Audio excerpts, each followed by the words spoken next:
Israel has recognized Somaliland. This is what it means and why you should care. And this is quite complicated, but I promise you it's worth it. First of all, this is what Somaliland is. It's part of modern-day Somalia. Yesterday, Israel was the first nation in the world to recognize it as a sovereign nation, as opposed to a part of Somalia, which has been rebuked by almost every single member of the African Union because it violates the sovereignty of Somalia. And I'm going to add a lot of context, but what is important here is Israel doesn't give a fuck about autonomy of an African nation. And this is totally divorced from the argument about what a country is. This is a purely political play by Israel and by extension the American empire. Immediate context is that Israel has an explicit interest in using Somaliland to ethnically cleanse Gazans. This is something you might hear in the next coming days, but there is more to this. It is not just Israel's interests, it is America's. For two reasons. First of all, here's Somaliland, here's Djibouti. And here is the Strait of Aden. Here's Yemen, here's where the Houthis have control. Got it? The reason Djibouti is important is because it is where a lot of people have military bases to protect the Strait of Aden.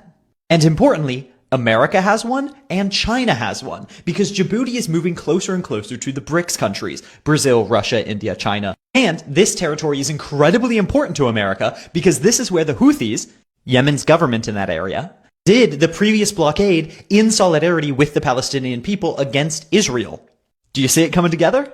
America's position in protecting a geopolitically important strait is being challenged by increased Russian and Chinese influence in the place that it has the military bases. This is why what I consider to be the voice of American imperialism, the Heritage Foundation, says that the US should recognize Somaliland. Of course, they justify it with cultural other bullshit, but they don't care. They are acting in their interests of protecting the American empire. Because ultimately, Somaliland has offered explicitly multiple times to exclusively give a naval and military base to America if they recognized it, which would strengthen their position in the area, help them secure the Aden Strait, help in their war against the Houthis that they are aligned with the Saudis against, and push back against Chinese influence in the area. That is China's only military base. Outside of China, of course.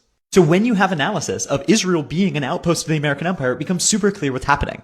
Israel is acting in its own interests, but is acting as a massive clear proxy for American imperial interests, protecting security interests in that area, acting against the sovereignty of the nations to protect the empire's control of that territory, and fighting back against other conflicting, either sovereign, national, or international pressures to back off from that area. So do not be confused. This play with Somaliland, maybe America didn't say yes, but they certainly didn't say no, because this is just as much in Israel's interests as it is in America's, because they are not different things.